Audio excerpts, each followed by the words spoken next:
this is the disclaimer part of the episode. You can expect profanities and filth galore. We will be speaking about personal experiences with eating disorders and addiction. Abuse also gets touched on, and these are difficult conversations to have and difficult things to go through. So if you or a loved one is struggling, please do go have a look at some of the support links that we have put in the show notes. Good luck, Ollie. You're about to watch me shit my pants. I'm so excited that I'm nervous. No, don't be nervous. It's going to be good. It's going to be easy. I'm very easy to talk to. Hi, I'm Anna Wolf. I have an unruly fringe. This is How to Get Wet When You're Dry, a podcast about love and lust without the liquor. Get naked, get sex toys. I am interviewing Margaret Cho today. This is the biggest pinch me moment I think I've ever had. Even if I have kids, this will still be the happiest day of my life. I think everybody shit themselves. I've shit myself. I can't believe this is happening because I've been obsessed with her forever. Obsessed with her forever. When I would lose weight, I would just have to fuck everybody. Because I'm like, this body is not going to last. You get it. You know, like, you got to see this right now. What the fuck is going on? And they're laughing not at you, but they're laughing at a recognition, like, I felt that too. She's been in recovery for a long, long time. She speaks so openly about everything that she's gone through. Oh, my dad's calling me. Papa, not right now. She's just incredible. She's done so much. I'm going to be riding off this one forever. If I don't cry, then I'm going to be like, this is a win, and I'm going to ride off of this shit for the rest of my life.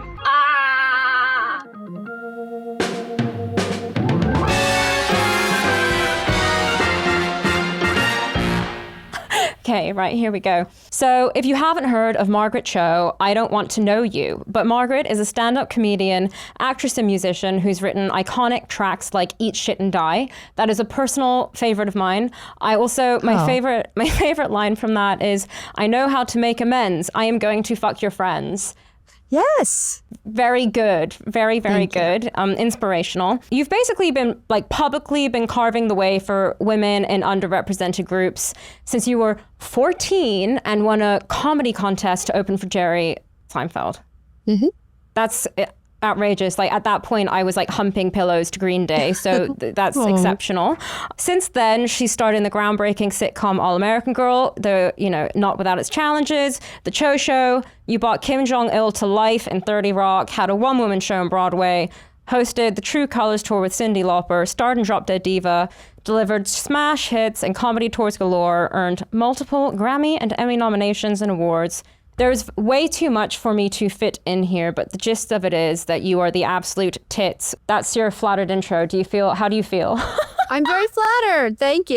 That's great. I guess I don't really know even where to begin. So I was thinking, from the top. You've spoken about how your parents had a gay bookshop in San Francisco. And so you grew up around, gay romantic novellas galore. And then you were also, 14, you're already going to be opening for Seinfeld. Was this all as adult and open and free as it sounded? Well, I mean, it was at a cost to my education. I always feel like there's a lack of education, and I'm always missing that part. So I try to read as much as I can. I try to just be as informed as I can. So there is an exchange there, but I still loved being in show business. I wanted to be an adult, and I wanted to be a comedian early. College and school is typically, where most people are kind of experimenting and having crushes on people that later in life they feel sick about the fact they had a crush on this person. How did you do that? Well, I still had a lot of crushes. There were still a lot of people around. I had jobs. I worked as this lesbian BDSM collective called Stormy Leather, which is a company that's still around now, but they've become very corporate. It's a different company, but they still make leather sex toys. So I helped them open their retail store in San Francisco. So I had a job. And I had a lot of sort of different jobs in and around the sex industry. So I worked when I was really young as a phone sex operator, but I've phone sex recorded voice. The people would call in and hear recorded messages of my voice talking about sex. Can you remember any of the lines?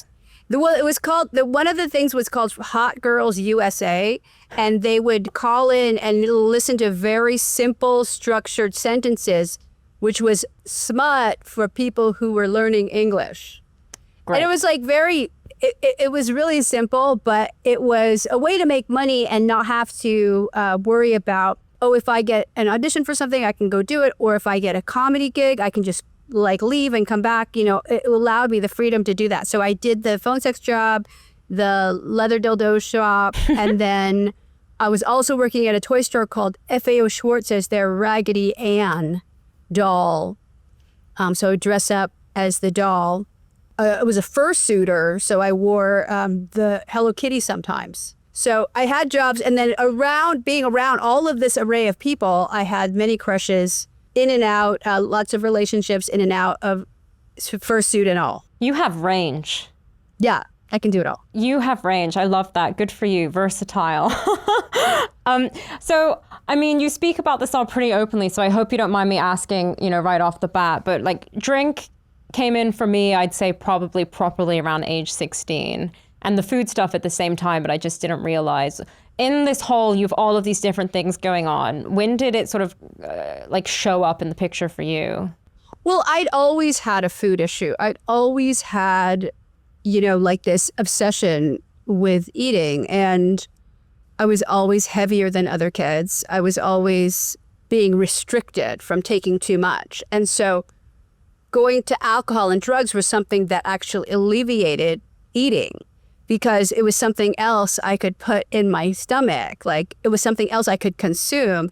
And then when I was drunk or high, you didn't need to eat. Especially like the drugs of the era for me in the 80s and 90s were like, I guess like speed, but also what was ecstasy, now Molly, acid, LSD, things like that I didn't want to eat. Drinking later made me pursue eating. But when I was a kid, it was just so all-encompassing that drinking was kind of, I don't know, the one thing that I didn't want to eat because I had food. So actually, it was a relief to have alcohol and drugs take away the obsession for food. I really used food for comfort. You know, I was obese for most of my 20s. In discovering the alcohol, all of a sudden I didn't have to feel in my body. And that was incredible to me, this like, okay. But it did feel like when I was overweight, the world didn't want me to be sexual. Oh, right. You know, the fact that I could have a libido was like repulsive to people. Like I was invisible almost. Did you find like, you know, when your weight was yo-yoing and things, did people like, what's the kind of ridiculous shit that you had to put up with? Well, when I was larger, especially when I was a kid, I always had friends that were really pretty girls, like thin, pretty girls. So I was like their legal representative. Like people would come up to me instead of the pretty girls because they were like intimidated by the beauty and thinness of the girls. So I was like the person that could get you in. So I had a million like guy friends who were like always talking to me and always trying to get me in with this girl. And also everybody assumed that I was gay, which I was, but I also do like boys too. So it was super confusing because people just assumed I must be a lesbian, which I am too, but it's also, that's not all that I am. And it's just, when you're fat, people just make up a story about how you must be miserable, you must be delusional, that you probably absolutely have to have a crush on somebody that is so out of your league, you know, like there's just this mythology that people have around fat, like you must be unhappy in that body, which I'm sure that I was unhappy in the body, but I also felt safe from predation. Before I had gotten larger, I would see like an unsheathed penis every day, not my want. Yeah. Like if you're a 7, 8, 9-year-old girl in the 70s, you're gonna see a dick every day. And it's so alarming. It's terrifying. Like being presented with an adult male sexuality to a child is like such a horror.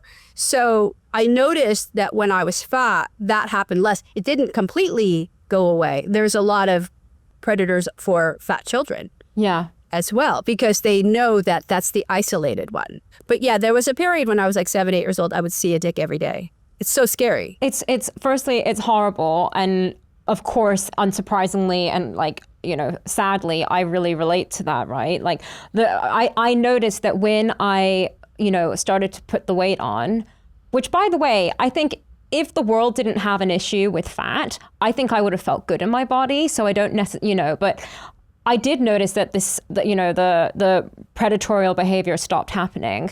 Except I do remember walking past a man and he was wanking at me behind a tree. So, there were still moments. And it's like you get this animal fear because like as a child, you see that and you know that's wrong. You know that's aggressive. You know that's a terrifying thing. Our DNA programs us to sense that as a real threat because it is. Because like maybe in the past, that would have equated to murder. Like you know that's a really dangerous thing. So it shocks your system. But when you have that so often, and when I was growing up, it was so common. You speaking so openly about all of this stuff is, done me a great deal of good. And because it's so important to share these things. And that, I've heard you touch on why humor is really healing and speaking about these things. Well, I think that when you can have something that feels shameful and then people are laughing at your recounting of it, and they're laughing not at you, but they're laughing at a recognition, like I felt that too kind of laughter. It's really healing because it's just a consoling message, like you're not alone. With that kind of social assurance of you not being alone, it really alleviates the shame of any situation. Like, so that's why I always try, like as a comic, to try to get super honest about things, because when you sort of feel like people really relate, then you're really becoming very close to them. And that's a great way to endear yourself as an artist, endear yourself to an audience. And for me, it's just gratifying. We can triumph over these things that happened in the past by retelling it, reframing it, and being the hero in the way that we are in our story, and then other people see us as heroic. So it is a kind of a hero's journey. It is a kind of a little bit of a self-aggrandizement, but it's mostly rooted in healing, a self-aggrandizement for the purpose of healing. What did getting into sobriety and everything look like for you? So like how was, for instance, dating for you before you got sober? Dating for me before I got sober was just like crashing into various relationships and kind of ending and going, and then I was attracting weird like con men, like weird people who were like super shady. But I had one nice boyfriend. They called him Goldilocks because he would just he was a crack addict and he would just fall asleep anywhere. Aww. Like he would like break into people's houses and just fall asleep. Like he would be breaking into their house in order to steal something, but then the bed was so comfy. Like, like his subconscious was adorable. He was like an adorable, like Goldilocks, but he was also a crack addict, but also rich kid.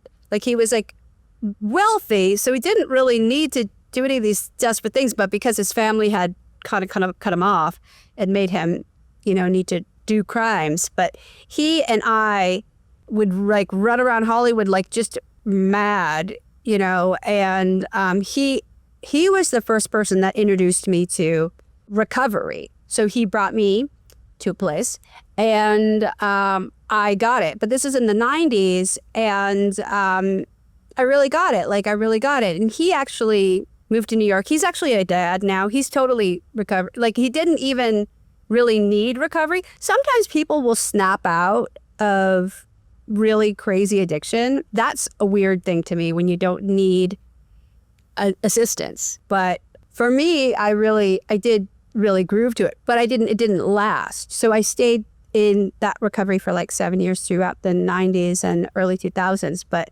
that's when my food addiction went incredibly off the rails.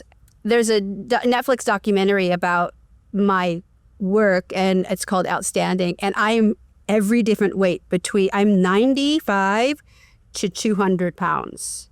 And you can see it, and they don't talk about it, of course. I see it. I'm like, what? 200, oh, 95. I'm like, oh. And every scene is I'm very, and you can sort of chart the wildness where I would really let go and then I would really pull back. And it was such a, it's crazy what we do to our bodies. It's so mad. I look at pictures of myself now and I just think, how can I still criticize my body in any way, when look at everything that I've gone through. I went through all of this stuff, but not publicly. I can't even imagine what that must have been like, with All American Girl. Like, how did that in turn like affect how you saw yourself, and then also in like romantic capacity? Because when I didn't feel good about my body, I sexually did not feel good. Like, now I'm a freak, right? But like before, I'm disgusting now. But before, I just felt like incapable. No, I know. Like, my thing was so crazy because when I would lose weight, I would just have to fuck everybody. Because I'm like, this body is not going to last. You get it. Like, you got to see this right now. Like, I would just become so crazy because I would buy a million clothes because I couldn't believe how thin I was. And I would have be in credit card debt. And then I would be having sex with like a million people because I just couldn't wait to take those new clothes off to show off this like crazy banging body.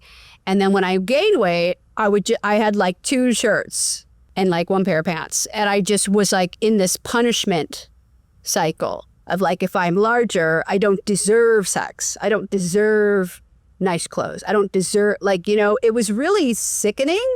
Now I look back and I'm like, I really am so disappointed that I missed out on so much of like my 20s. I totally missed out because I was so concerned about this idea of how my body should be. And I put myself through so much. And of course, it's just like, I'm still definitely recovering from it. Yeah, I don't think I'll ever be completely cured. Nature endows us at birth with 3 general patterns of emotional response: rage, fear, and rage. I read in a piece that you said that your relationships now are like adult. Firstly, how the fuck did you get there asking for a friend? Well, I think it's like, I really appreciate my solitude, and I really appreciate the way that my life is structured. And like, I'm not in search of a partner, and I'm not living with anybody that, like, I go out on dates and I see people that I'm interested sexually in, and I have sex, but it's like not to the eventual closing a deal of like, okay, we're in escrow and we're going to close the deal on this relationship and we're going to move in together. Like, for me, removing that part of it has made it, I think, easier, because now I know, like, oh, well, if I'm spending time with somebody, it's just for pleasure and companionship, but it's not a means to an end. I mean, of course, if like I fall in love, that would be great. But I am around people who I have also like been in love with for 30 plus years. Like, I'm around people. This is when you're old, like I'm 56. So when you're older,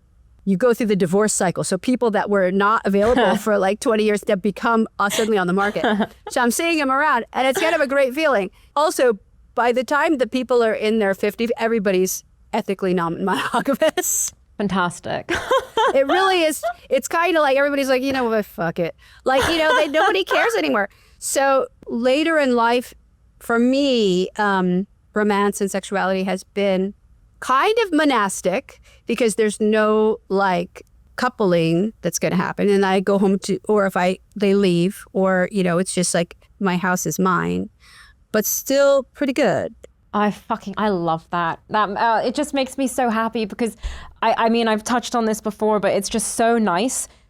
All of these restrictions I had on myself before of I need to keep up appearances, I have to do this by this time, that by that time. It is so nice to know that you can be fucking multiple people or just doing whatever you want and living by yourself and being elated until whenever. And speaking about leather dildos to other people. Like, that makes me hopeful for the future, despite the world. Yeah, there's a lot to not be hopeful about for the future, but aging has actually been really great. The only thing, like, I think that's hard is the physical effects of menopause and like the depletion of estrogen. But I'm on hormone replacement therapy, and I find that to be really physically and mentally enriching.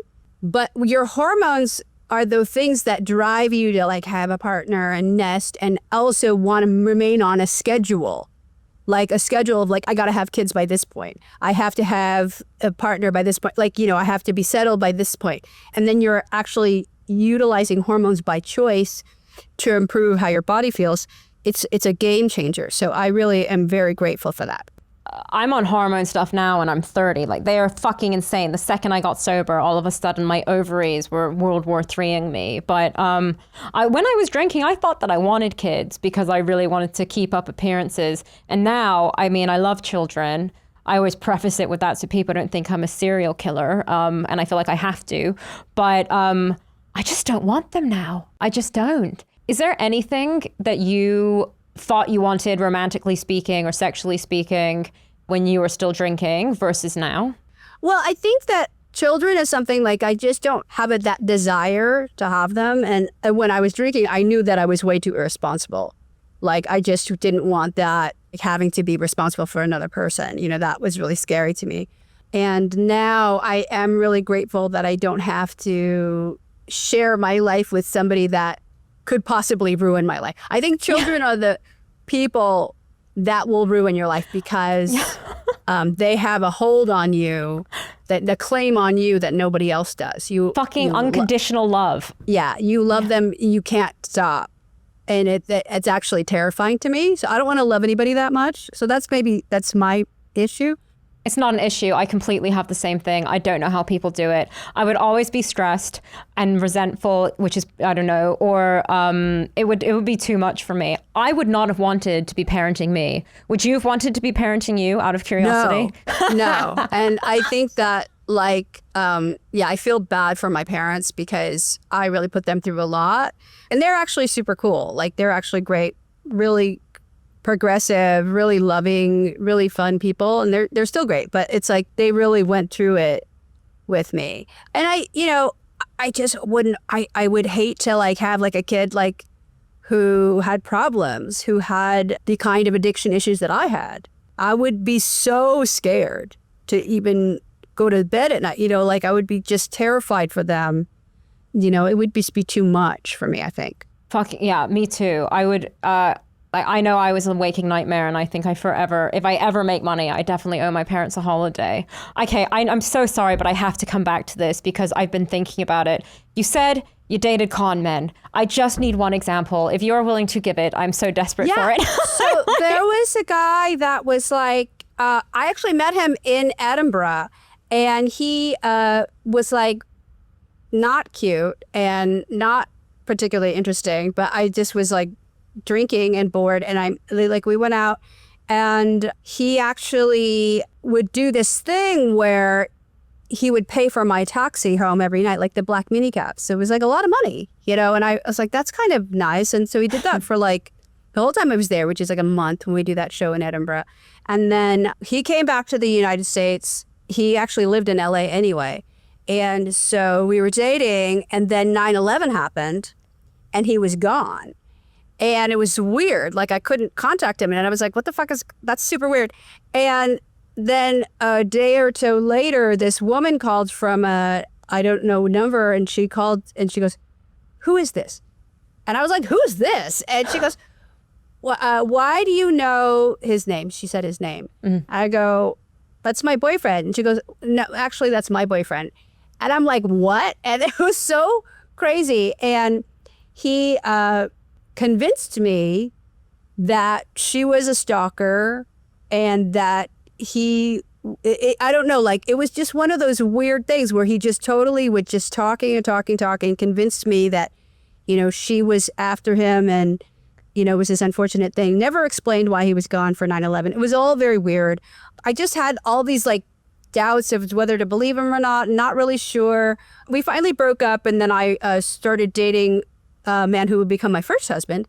And the guy broke into my house and confronted me and my new boyfriend, gonna be my husband, in bed, and was standing at the foot of my bed. And and he wouldn't leave until I wrote him a check for $25,000 so that he could go to St. John's Hospital, which I found out later didn't exist, to have treatment. So I wrote him a check, and then he left.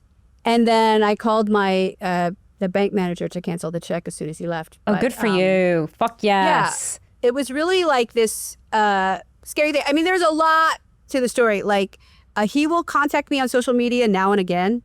and be like, hey, there's water under the bridge. Like, it's weird. Shit. I'm like, what kind of money do you want now? I'm worried that I've opened this up again for you. He's like, you're going to get another message. It's okay. But, during my relationship with him, I did all sorts of stuff that was really not like me. Like I bought like an Escalade.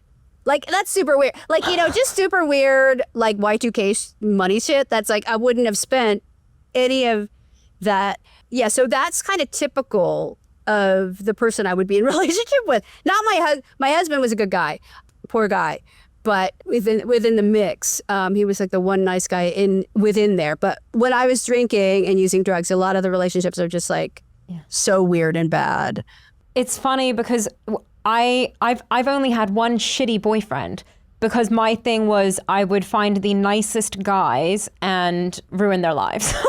Yeah. I was just so high maintenance and so hyperly emotional. Yeah. And I mean, I have to say this because you mentioned him, sneaking into your place.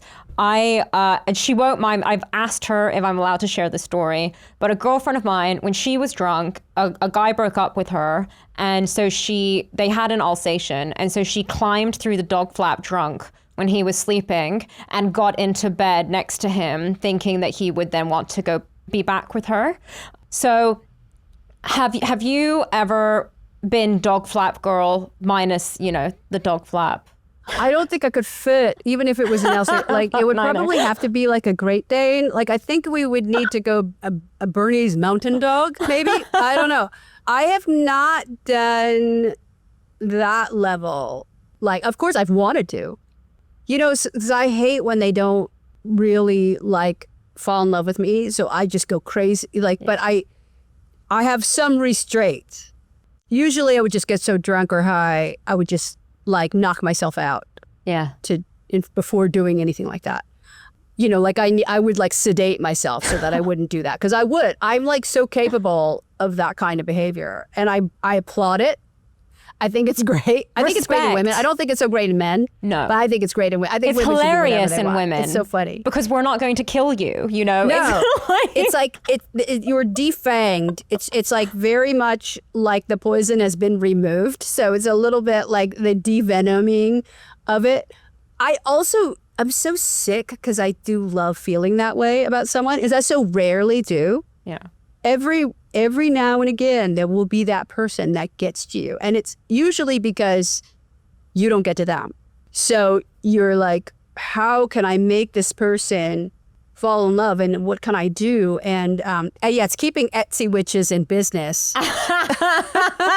Oh my God. I cannot tell you the amount of girlfriends I am that are like charging their crystals on their windowsill and like crossing their fingers with stuff. It's so funny though, because it was in the past for me, like before I came into recovery, I wouldn't like the person. I wouldn't truly give a shit about them, but I desperately wanted them to like me. Yeah. But the one turd that I dated was actually when I got sober, because, it's when I got into my shopping debt and all of the fun stuff.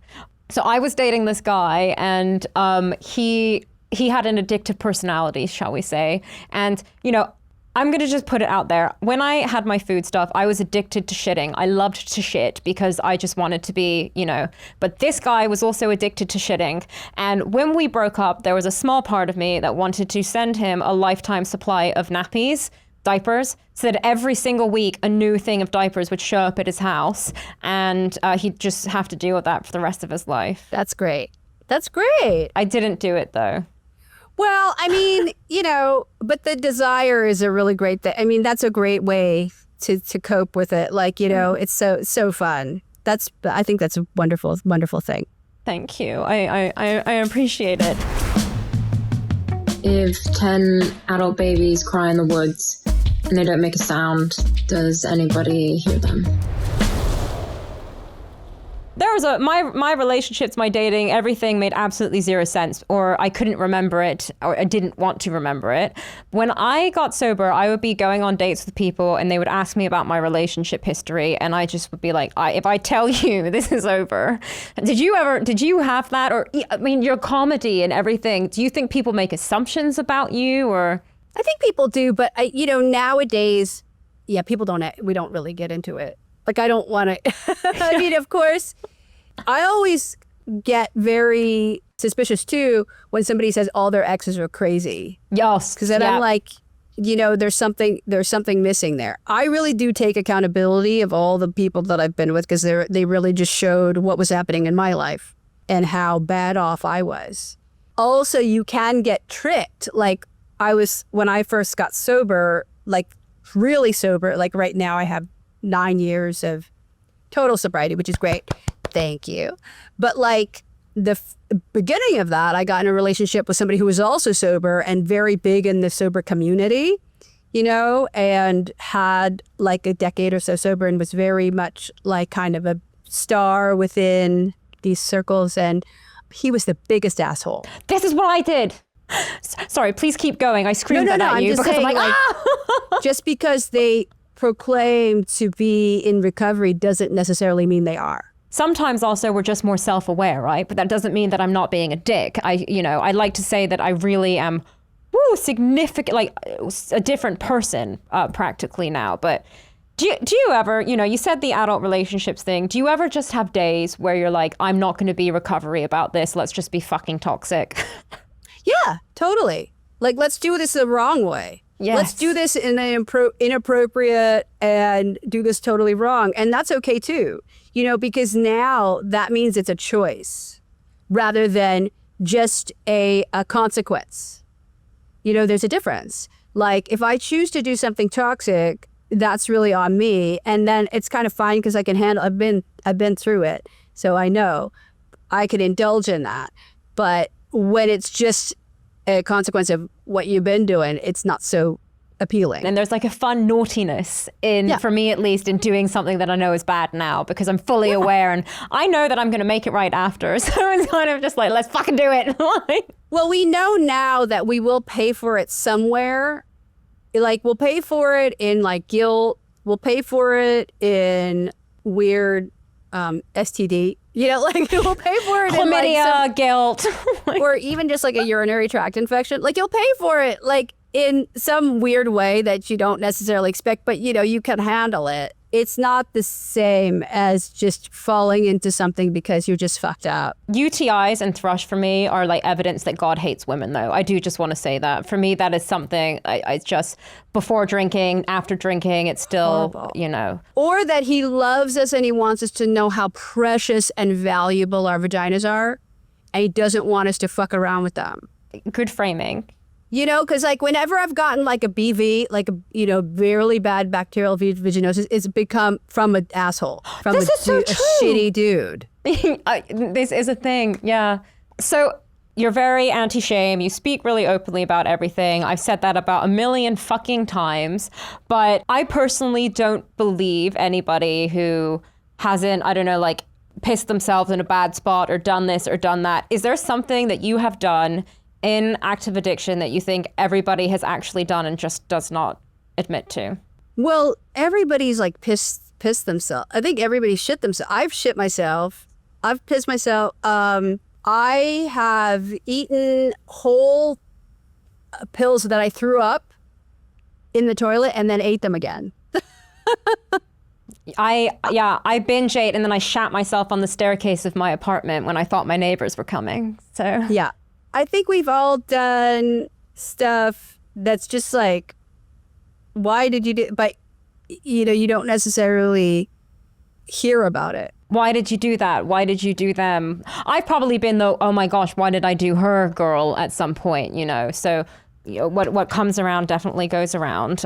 So what would you say to someone, like how did you start to get connected to your body again post, the craziness and disassociation of not getting into sobriety and kind of feeling better in your body? How did that go for you sexually and everything? Because for me, it was such a scary thing to open myself up to.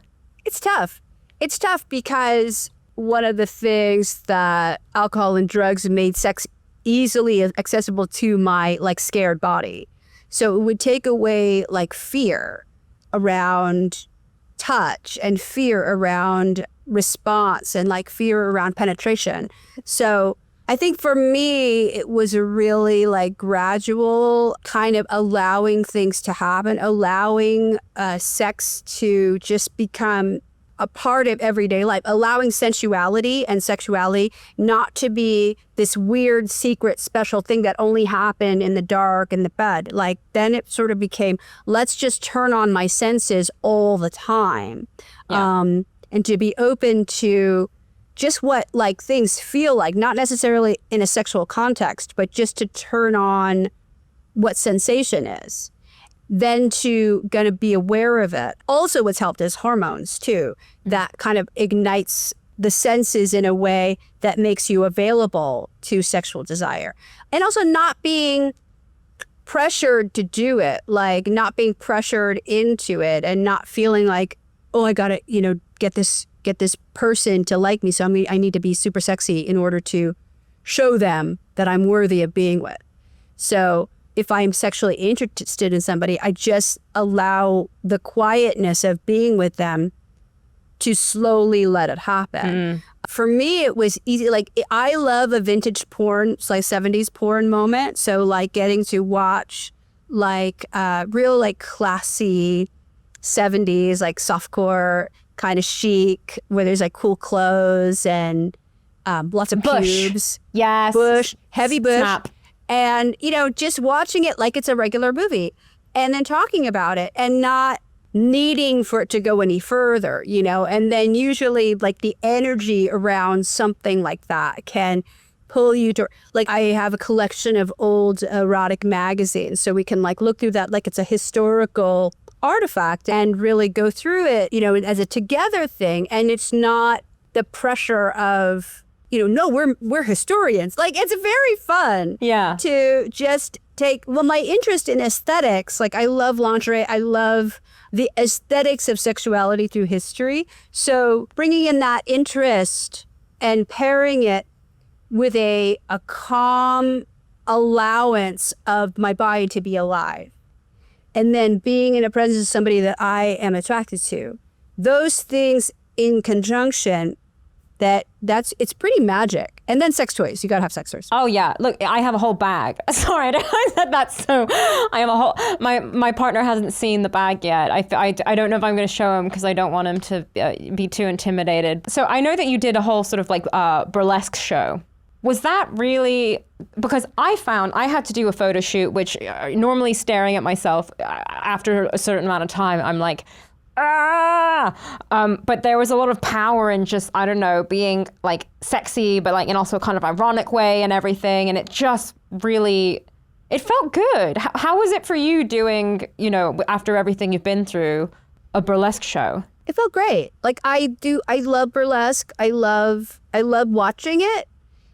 For me, it's just really an exciting world of performance and artistry. And yeah, I love the costuming. I loved every element, music and, dancing. It was really special. So I think it's also very healing to celebrate your body by showing it, So it was, that was a really fun time.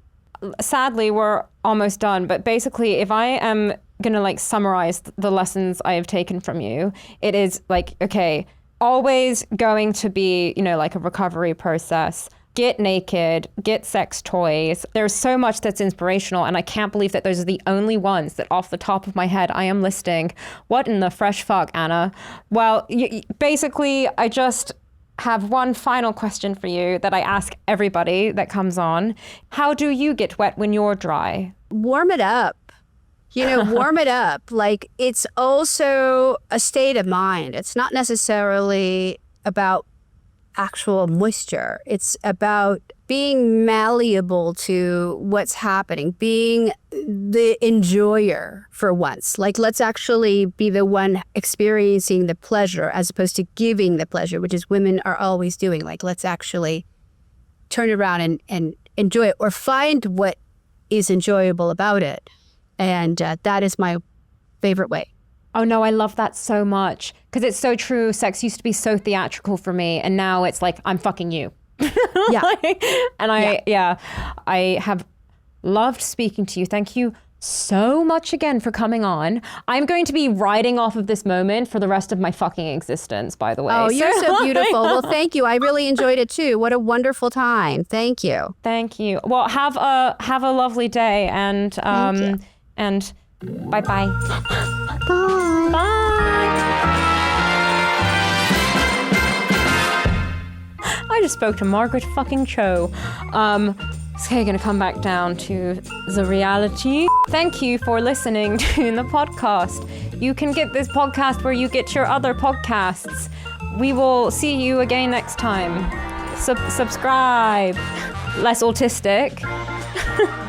Why am I trying to go news anchor? Okay, thank you for listening to You Can Do This, You Can Do This, You've Got This, You've Got This. Thank you for listening to the show. You can get this show where you get your other shows. Please come back again soon.